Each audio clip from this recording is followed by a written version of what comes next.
3 నెలల నుంచి కెమికల్ మొత్తం బంద్ చేసి మొత్తం పూర్తిగా మేము వైకేస్ ల్యాబొరేటరీ వాళ్ళు వాడడం జరిగింది. అంతకుముందు త్రిప్స్ మైట్రు మేము కంట్రోల్ చేయలేకపోయినాం. ఈ వైకేస్ సారు వాయు యంత్రం కొట్టడం వల్ల త్రిప్స్ మైట్రు కంట్రోల్ అయింది. ఇప్పుడు ఫెర్టిలైజర్ గిన్నె తగ్గించి వాడుతున్నాము. చేను అయితే బ్రహ్మాండంగా ఉంది. ఈ కాయలు గిన్నె యూనిఫామ్ సైజ్ వస్తున్నాయి. ఎప్పుడు చూసినా లేత చిగులు కనిపిస్తున్నాయి. పూత పెద్ద సైజులో వస్తుంది. వైకే లాబొరేటరీస్ లో స్ప్రే కంటే ఫర్టిలైజర్లు ఏమైనా ఉన్నాయో కొంచెం ఆ డీటెయిల్స్ కావాలని అడిగారు. నైట్రోజన్ కావాలంటే మన దగ్గర సూర్యం ఉంది. ఈ సూర్యం తీసుకోవాలి అంటే డ్రిప్లో ఇవ్వచ్చు ప్లస్ స్ప్రే కూడా చేసుకోవచ్చు. ఎలాగో మనం 5 days స్ప్రే చేస్తున్నాం వాయు యంత్ర కాంబినేషన్ లో సూర్యం 2.5 grams సూర్యం తీసుకోవాలి. తర్వాత ఫాస్ఫరస్ కూడా కావాలి. వాయు యంత్రాల్లో హై ఫాస్ ఉంటుంది, హై ఫాస్ తీసుకోవాలి. తర్వాత మనకు పొటాష్ కావాలి, వాయు యంత్రాల్లో ధాత్రి ఉంటుంది.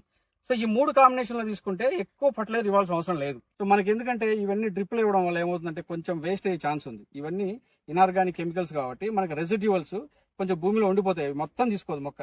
మన ఆర్గానిక్ మందు కూడా డ్రిప్లు ఇవ్వచ్చు. ఏవి డ్రిప్లు ఇవ్వచ్చు అంటే మ్యాక్సైజ్ ఒకటి ఇవ్వచ్చు, ఎస్పెషల్లీ ఫాస్ట్ రూటెక్స్ హై రిచ్ ఇస్తే ఏమవుతుందంటే మనకి ఇట్లా మంచి గ్రోత్, సైడ్ బ్రాంచ్లు బాగా వచ్చి ఇట్లా మనకి ఇట్లా వెడల్పుగా వస్తుంది తోట.